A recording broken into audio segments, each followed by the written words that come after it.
Doreen, are you on? We're back, Yes, everyone. Okay. We'll resume the mini back at 10:42 a.m. So next up on our agenda is Ben Bement and Doreen. One is on day labor update. The other is on the homeless needs, the homeless solutions. So you're up, guys. All righty. This is Ben. Pleased to have an opportunity to talk with you guys again. Going to cover, first of all, the employment and training issues, and then when we're done with that, then I want to go into the homeless issues, talk about the plan that we have there before you. As far as employment and training goes, I think there has been some communication that needs to be worked on, and I'm going to let Doreen talk a little bit about what is going on as far as her end and going as far as providing those services. So go ahead, Doreen. Okay, so for day labor, a full final written report is in the works and will be submitted. Once I get all the details gathered together, we're still waiting for some invoices to come in regarding it. I did not ever receive a fund code to utilize to purchase supplies, so we had to use Carol funds, and so we have to submit invoices for those pieces also. So all of that will be coming. Sorry. So I know there was a question on why the day labor ended. Oh, first I want to thank everyone that worked so hard. The day labor workers worked so hard that they finished it in more quickly than we anticipated. We had up to 20 workers working every weekday. And then I want to thank the departments that all assisted, the Workforce Center, Carol, sanitation, roads, natural resources, and maintenance all worked really hard and got a lot of work done on the road. We did, I think we put a ad in the initial bid today at Mr. Chair's request, and it listed those roads that were completed. So there was a question on why day labor ended when it did, and that was one of the reasons. We had identified certain roads that they were to focus on that were not county roads, and those roads are all completed. So there was Prairie Lake Road in White Earth, Woodchuck Lake Trail in Nadawa, the gravel pit dump in Pine Bend, Jackson Road in Rice Lake, and Russ Lake Road in Concert is cleared. And it was a bit challenging because we did it in the summertime and the brush was really high, of course, so the garbage was hard to see even, but they did a really good job with that. And I want to thank Esther and Sandy for working so hard on, they were doing check-ins and getting supplies when they were depleting and paying. Doreen. Yes? Yeah, well, but yes. Right now, I mean, we're councils here, we're all kind of confused, and you know, you're kind of like going down the road that we're done, but we're not done. You know, that's the whole thing, is like we're not. Yeah, so we just want to know what you need and what, you know, we have to get this going because we have so much. I know Umzi and Kathy and Ray, you know, the districts have so much other stuff. We got the graveyards, we got, you know, one thing I looked at is Christian Retreat. We could, you know, take off some of those roofs on some of the hotel, or do some of the deconstruction out there. You know, there's so much stuff that we could do. I mean, all over the res, we have so much stuff to do. So I'm getting to that. I'm not assuming that it's totally done. I'm getting to that piece. Okay. I guess just the cleanup portion is done, so I'm just reporting on that first, and then I'll go on to future projects, if that's okay. All right. So, okay. So the pilot project for the cleanup had completed those roads. Actually, they had a few more days left, but they were having issues with truck scheduling, I think, and for 2 full days they worked without trucks being out there. So it the cleanup portion ended a few days before they intended it to. Now again, the cleanup project was approved with certain funding that was only allowed, and they deemed it a cultural program, so they were receiving cash at the end of each day. Now we have to, as we go on to further projects, determine the process for doing checks or pay cards in order to pay the workers from this point on the projects that we identify. And we've determined from the pilot project that we really need more help, because this kept Sandy and Esther busy constantly, almost every day. And even I, especially when day labor workers are calling to sign up, they were calling constantly every day for a couple weeks. So I was doing nothing but answering phone calls. So it's apparent that we need more help to run the program. And I do have some ideas on identified funding in order to do that. And so that is the piece that I wanted to bring forward today, is to use overage from our tariff fees that exceeds our budget for the year.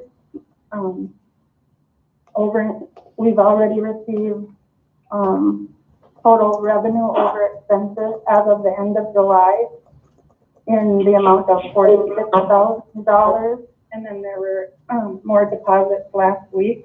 So there is tariff funding that we could set aside to continue day labor, to hire more supervisors and a coordinator to coordinate all the projects.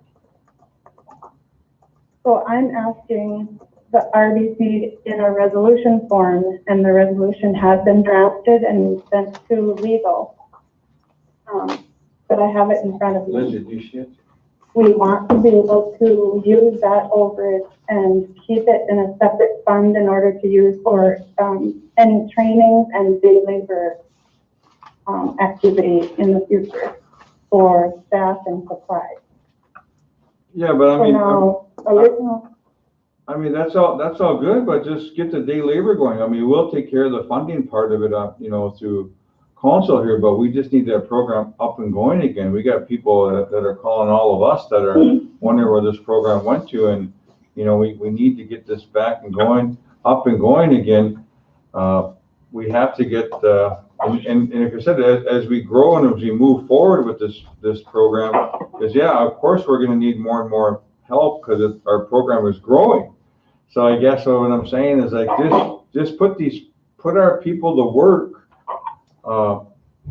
I mean, there's, like you said, you get a hold of Mike, get a hold of the district reps. I mean, they have probably multiple places you can clean up. I mean, there's probably some yards that probably could use some cleaning. I mean, just get out there and just, like, you know, the money portion of it that we'll approve is right now is like you just got to get our program going again. Just get it up and going. I mean, if you can get them back to work tomorrow morning, it would be awesome. I know people are just love the program. When I visited them out at Rush Lake, it was just something that they were so happy. So. yes, and we Mr. Chairman, hold on, Doreen. Mr. Chairman, I think what Doreen's trying to express is that we have not been given a funding code yet, so we are using tariff funds, and those tariff funds will be depleted early. So I understand that you say that we will cover those costs. We can continue to operate using those tariff funds, but we'll probably be in a negative because we have not been given access to those other funds yet. I know we're talking with Scott and getting those funds out. Part of the COVID relief funds, I'm not sure what's holding up there. We can talk to Scott again and find out what's going on there. What Doreen's also asking is that this resolution would give us additional funds that, instead of going back into the general fund, it would go back into Taro, so we could do these extra operations that are not covered by COVID money. Yeah, so but we can certainly move forward with that if you wish. But Ben, that's all stuff that we'll handle on this side of it.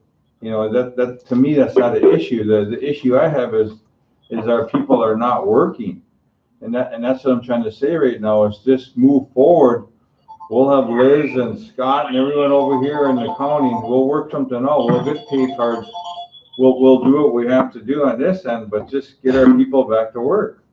So regardless of what. We will do that, sir. Yeah, all right.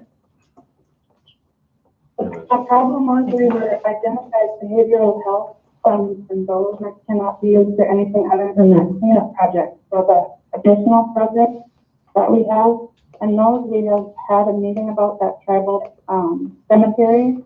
We had a meeting about that, and the young lady who met with us said there's $8,000 to be able to go forward, but they thought only 3 workers might be needed for that. And then we've been approached by behavioral health for assembly of furniture also.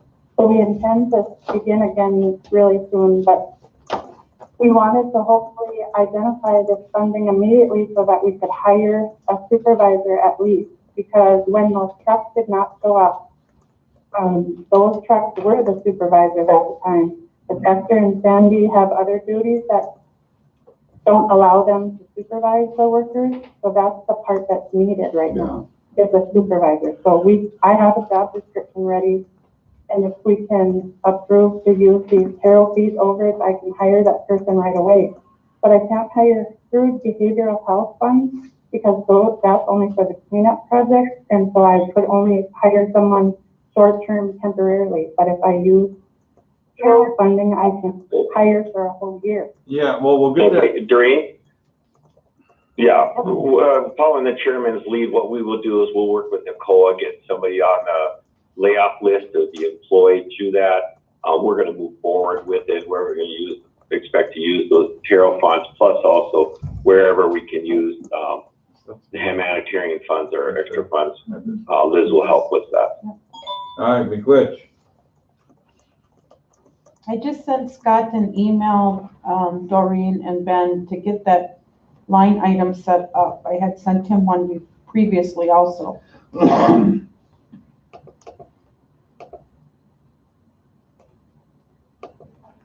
All right, what's next up then, Ben? The homeless program? Certainly. Thanks, Doreen, for your time. Thank you, Esther, for your time too. Okay,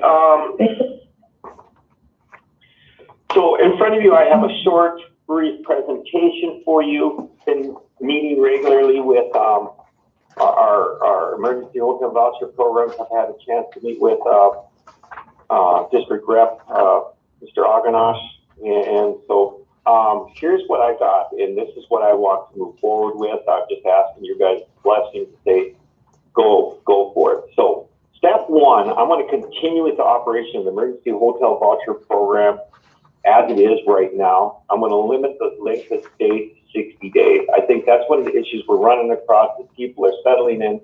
And COVID came along, messed it up. I understand that. But I think we need to have an end date on there for how long people can stay in there. And also, one of the things I want to enforce is that people will need to work with us. They just can't ignore us. They just can't stay there without having some responsibility to work towards, getting themselves on their feet and finding another opportunity. So each week we're going to review. We'll review it in our emergency hotel voucher meetings that we have 3 times a week, and we will offer, people. We'll tell people if you don't work, we're going to have to move on and get somebody else in there. I also want to reduce the number of rooms that are available to 6. That'll also allow that the Shooting Star Casino Bagley can still use it for their needs. It'll keep down on how many people we have there, so it won't be so much of an issue with the community and stuff like that. I think that's a great idea. This is just a temporary band-aid until we can get other stuff up and running, which is going to take the time. We don't have the ability to quickly put together things and take time to build things. So step 2, I'm going to be a little bit vague with this because I'd have to go in. If you want to know more details about it, I'd probably ask that we go into closed session on it. What I'm looking at is purchasing some apartment units to establish a transitional housing program. That's one of the biggest things that we have a problem with, is whenever we want to use our transitional housing program, we have to go off reservation. There's very few units that meet the transitional housing criteria. Here on the reservation, we have to go to Detroit Lakes, Bagley, or whatever, and then that's just putting up, just turning our money out to some other program or some other area and stuff like that. Where if we are able to purchase these, I'm looking at about $200,000 to purchase 8 units, which is very economical. There's going to have to be some rehab in there, but we can have this up and running probably within a month after we're able to purchase it. Where's that at? Transitional housing, the opportunity to provide services. It's a great opportunity to get people stabilized for a time frame and then help them move on. I think that'll really help with our families that are in need with that. Step 3, develop an emergency shelter. I know Mr. Aganash and myself really talked about this. We're looking at creating in the community homeless type of shelter, and that's one of the things I need for direction from the council. Where do we want to start? District 1, District 2, District 3. We're looking at building a field type building, something that's inexpensive, easy to put up, quick to put up, that would have some open air sleeping things where we have some dividers in there with a men's and women's bathroom, security cameras on there, and then an office for services. A very inexpensive way that should be able to be quickly up and going. I'm going to need help with money on this because once we find out exactly what the footprint's going to cost and stuff like that, excuse me, we may need some additional funds that I know we have so much money in that humanitarian. Yeah. Hey, Ben? It's waiting our turn. Ben, this is Lindsay. Yes. I have somebody approach me on an issue like that. I'd like to sit down and talk with you about it. I think this would be a pretty good opportunity for Whiter. If they're local. Yep. I'll call you. Because I was looking at, Alan mentioned before about having, kind of like a community hub. Well, we could have one of these in each district eventually, and I think that would be like a central hub for our homeless to be at, So I think that's a great opportunity. Okay, I'm waiting to see if everyone else got that's why I kind of stand here, but I need to sit down. Yeah. Doreen, But And then, it's working until I got here. who's on the The line? numbers incorrect? Who's on the I'm line? getting feedback.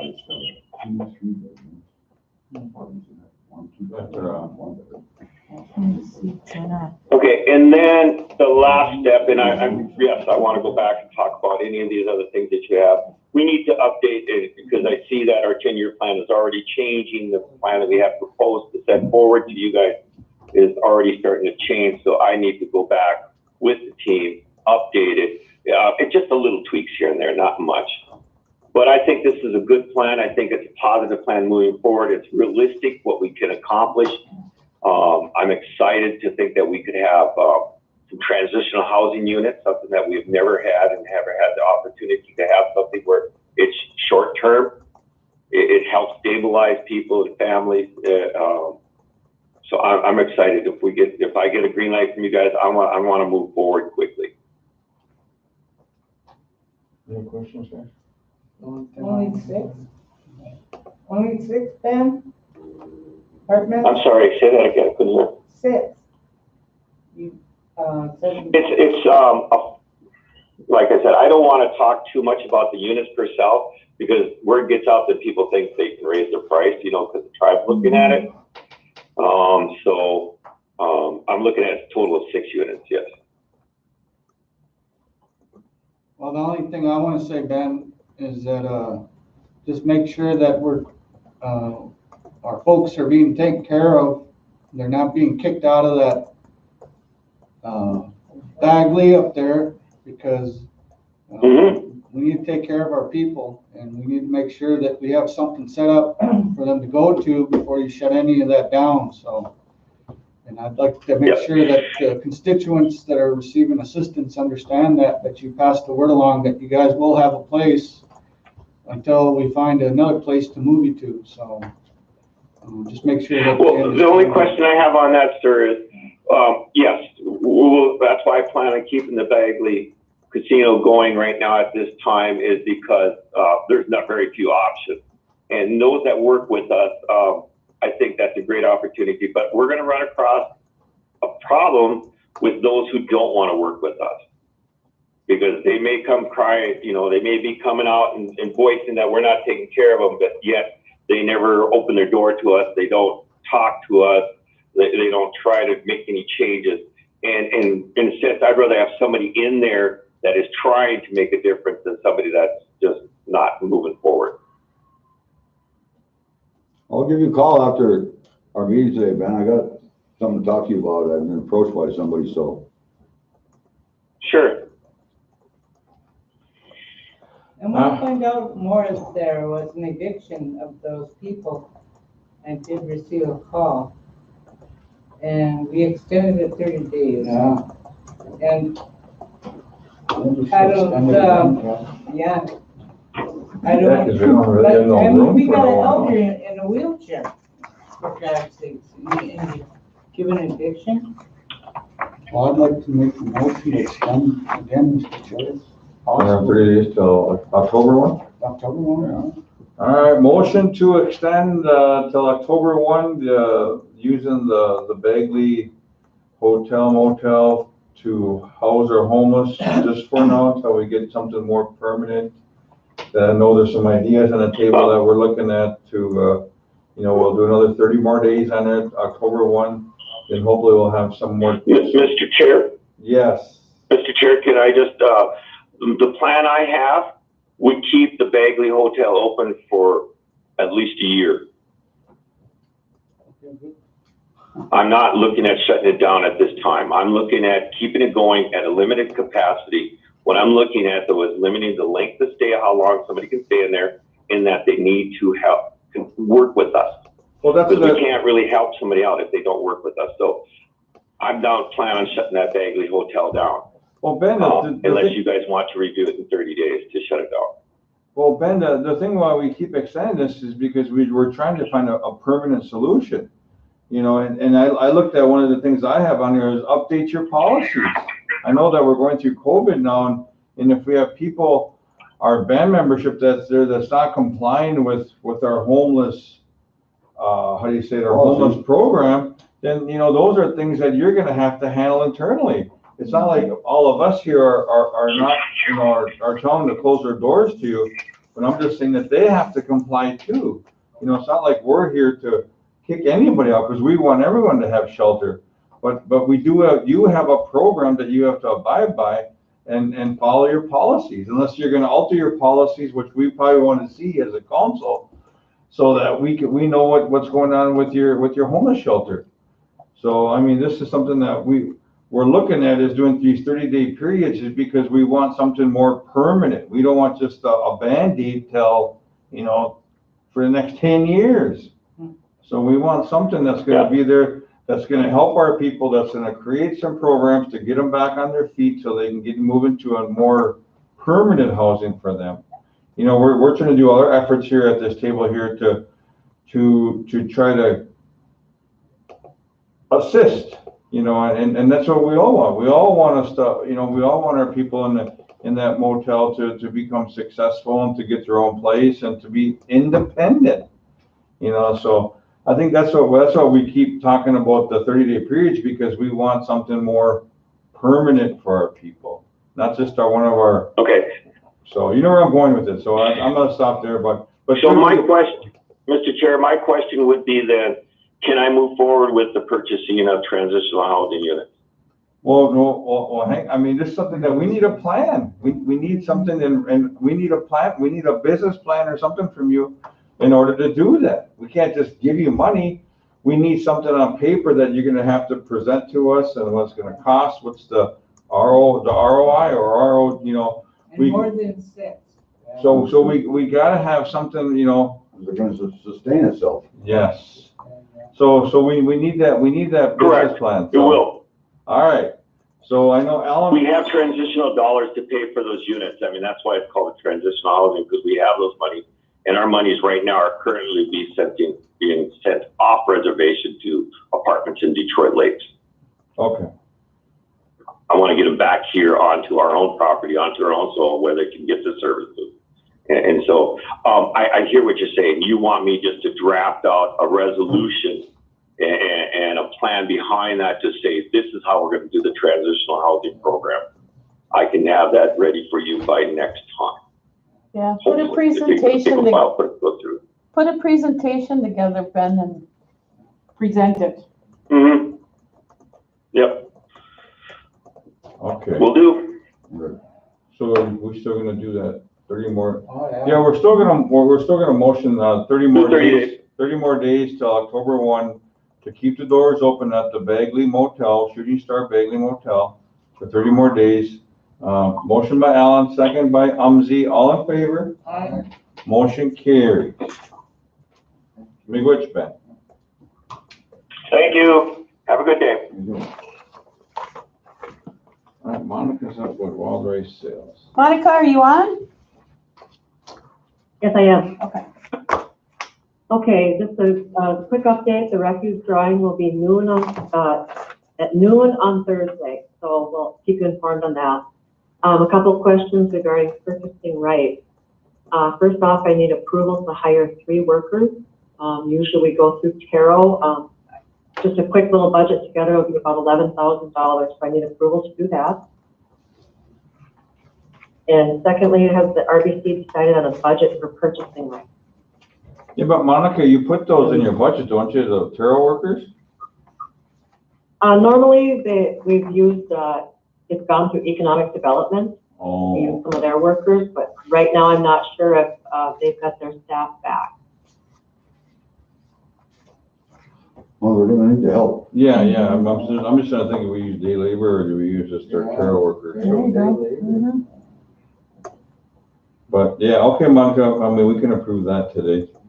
Now with the, have you reached out to Richard Robinson over at Leech Lake on what they're using, how they're buying their rice, what they're looking at doing, using COVID money? Can we use part of it to buy the contract that we're at USDA?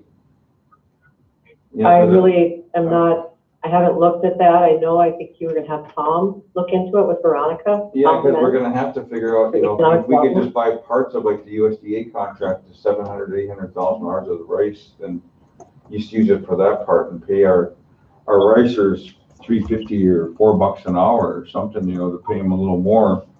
But I mean, we could use our COVID money to, I think, break even at that price with the USDA, because we do sell it to them at our online price. So I know if we do the math, I think it comes up to right around that, what we spent last year, maybe a little more. So, but that's something we'll have to work more on with Tommy and yourself, and council will be, we'll give notice on what's going on with that too. So I think that all of us in this table are in favor of paying our racers, what they need to race with this year. So I know that, and I'm not going to say a price what we're going to start off with or whatever the pricing, but I know that you brought it in, is we all start off like at $2 or $2.50 a pound, don't we, Monica?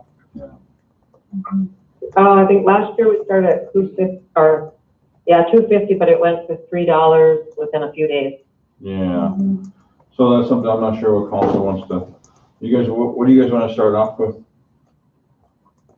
At least 3. It all depends.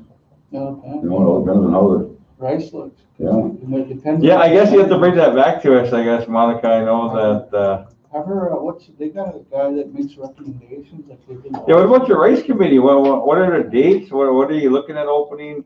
Because we have to coordinate with Tommy on what, like I said, I'm in favor of what everybody wants to go with, and it's important that, we compensate our racers and, the hard work they do out there. And I know even some of the council members still race, so, but I know that's something that we're starting to find out that, race is becoming more and more valuable, so. Mm-hmm. But all right. Daryl, I did send Aisha copies of the Wild Rice Committee, the guidelines for it that we've used for the past few years, and then also the members that were on the committee. Something that's appointed by you guys. Do you want to keep the same members as last year? Yeah.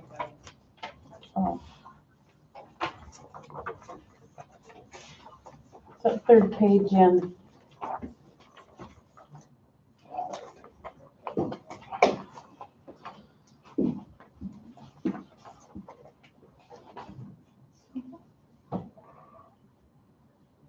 So you probably wanna find out from the committee that, Yeah. District One rep, what's a good date, what they're projecting that we're gonna open up our lake and, by then we should have all our workers on the ground and have your staff ready to go and, then we'll have a price ready for them too when they do go out racing, so. Normally Labor Day weekend is when Lower Rice Lake opens. John has been out looking at it, thinking it's gonna be, Labor Day is late this year, so probably that weekend before. So we're looking at about 2 weeks out for Lower Rice Lake. Definitely it's something that we do have the Wild Rice Committee open, but that's probably about the projected time, so it's 2 weeks. Liz, did we get a contract to USDA yet? Have we reached out to I them have with? not seen anything yet. Is that Tommy that does that? So we'll probably have to get an update from Tommy next week on what the USDA contract and if we're gonna, if it looks good till I remember last year we were buying, halfway through we had we bought like a lot of it. So, and that's when we asked if they'd be willing to buy an extra 25,000 pounds. So maybe that's the timing that we have to wait till see how it's looking, so. But yeah, I think we're all in favor of, helping out our racers this year. And I guess the questions I have is using our COVID money to help out our racers too. So get our young people out there, and then maybe that's something we can look at as maybe some type of incentive program to bring our youth out there and, give our youth some, something we can look at too. And that that's something that I really like to see is our kids out there racing, and so I think that's something that we should look at too one day is, how do we compensate our youth to go out there and do some racing? So, Monica. Okay. All right. Thank you. All right, so Tommy has the nutrition center and Wild Rice. Yeah, And the Wild Rice.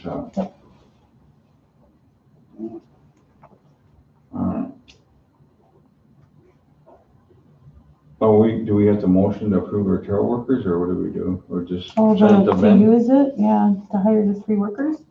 Do we need a motion, or can we just do it out of consensus? They're gonna need them, Again, unless we use a day labor. Yeah. Maybe you mentioned that too, so. yeah. Do you guys should we do a motion for that, or do you guys wanna just? Oh, it's a few weeks out, we don't have to do it today, so. Figure out, how they're gonna pay for them. That's, basically, it's the funding stream. Yeah. Yeah. And if it's from a certain fund, we gotta have a resolution for it, so. All right, next up is COLA, upcoming year. Is Jenna calling, or is she gonna get on the phone? Or Linda? I'm here and I'm on the phone. All right, go ahead. All right, bonjour. So, my understanding is you just kind of wanted a general update of where we're at with our return to learn planning for this fall. I think a couple things we need to just touch base on is I know the Bureau of Indian Education sent out a memo that Bureau of Indian Education operated schools are closed until September 16th. That does not include Bureau of Indian Education tribally controlled schools. The tribal component is important to note that you have local authority to make that decision. So we already closed till September 8th, and my recommendation is that we just keep it as is with our start date of return to learn for September 8th. In addition to that, I would like to recommend, based off of the surveyed essential staff and parents and guardians earlier this summer, and then as well as my discussions with essential staff, along with the factual information that we're seeing in other tribal nations across the United States, that we start September 8th with a distance learning plan and Meals on Wheels delivery.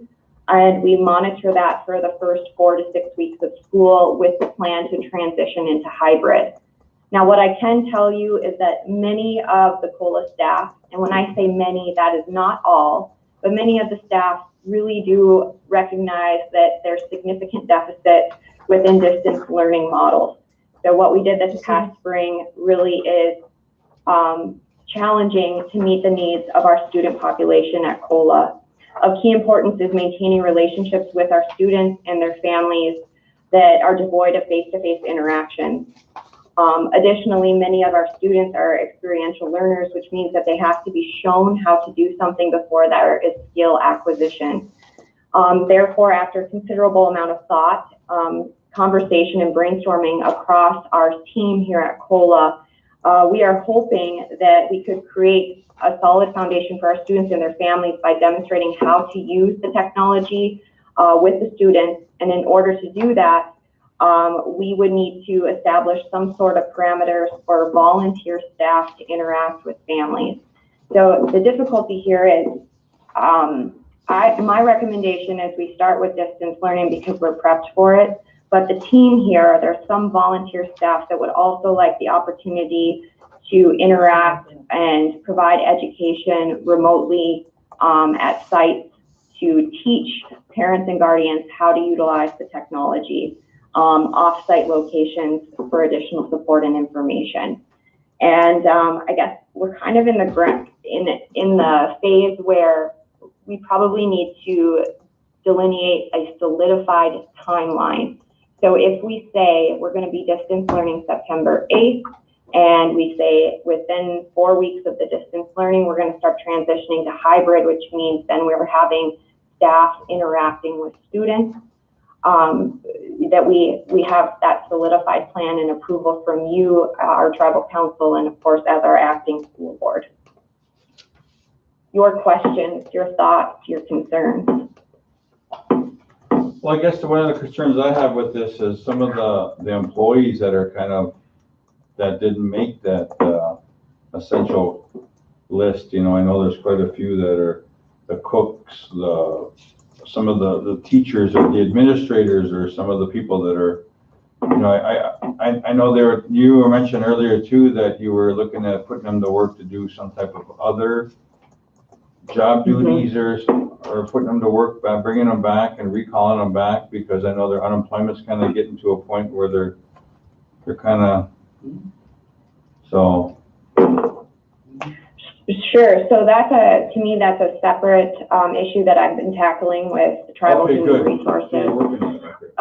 Yep, and we're looking at bringing back at least 4 of the staff deemed non-essential and furloughed, which means they've been laid off. But I don't know that we have the work for all furloughed, laid off staff if we are a complete distance learning model. Now, if we go to hybrid, meaning we have some students here and some students remote, then we would certainly need all hands on deck. But that's only in hybrid. And again, that's at the discretion of the tribal council with your collaboration with the Emergency Operations Committee of what you feel is best for the sovereign nation, and then subsequently our student population. Okay, good.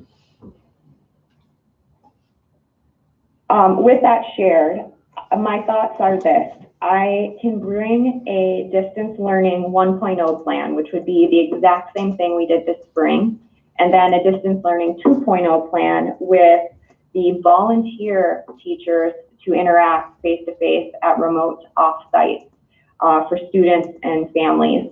And I was wondering if I could request a school board meeting next Tuesday.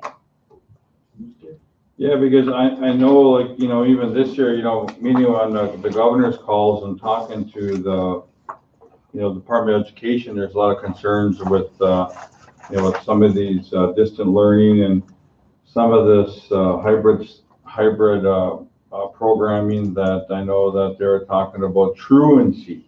Yeah. And I know that was something that was brought up amongst all of us 11 tribal leaders, that what, you know, how we're going to combat this, because a lot of the kids are not getting, how do you say it, I'm trying to be delicate here, the learning aspects of these models, distant learning, and I'm not saying nothing, I'm not pointing fingers at nobody, but I know it's really hard for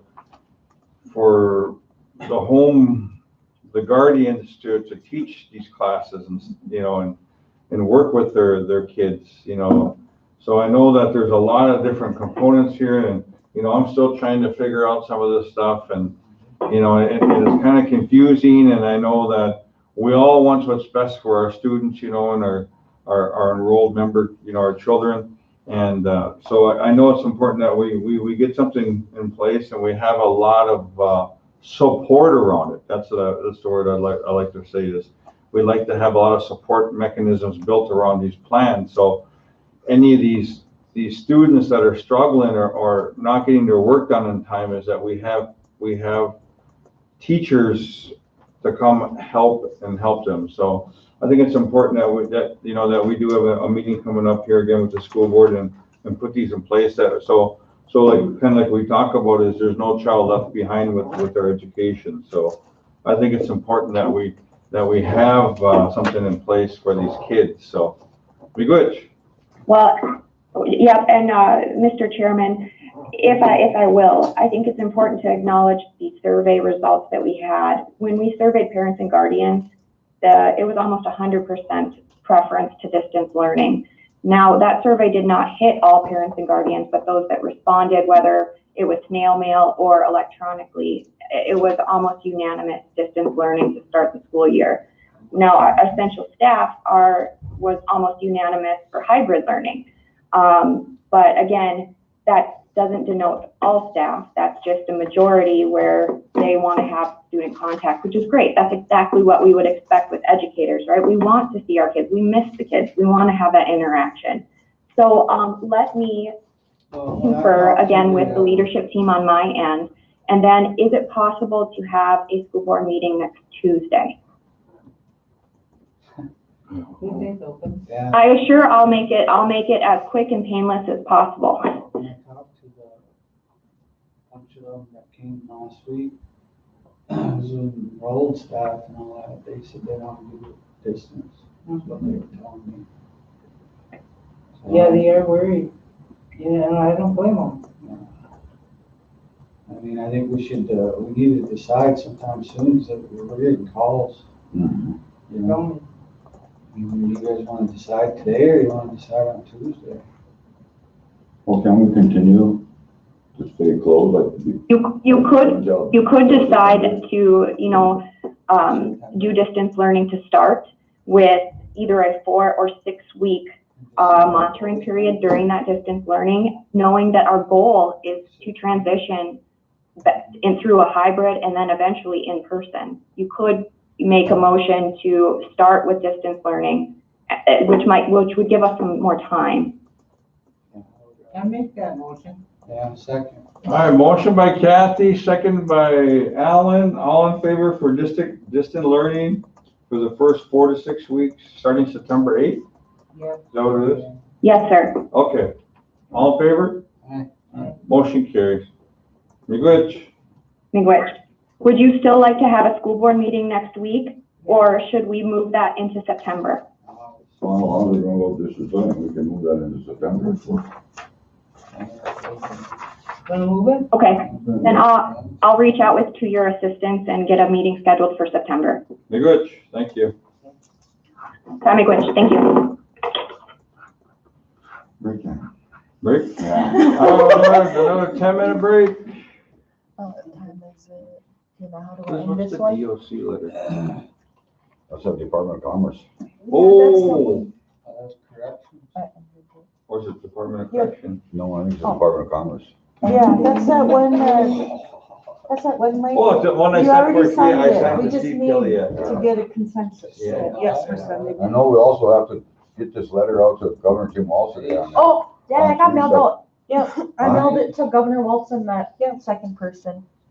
And then the originals in Liz's, mailbox. Yeah, Okay, that was sent. did you email it to them then, or they gotta have it today? Yep, I emailed it Okay. to him. Yeah, last Friday, because, okay. last Friday Mike called Kathy and Alan, they okayed it, Oh, yeah. so I sent it off that. But we'll approve it today, so.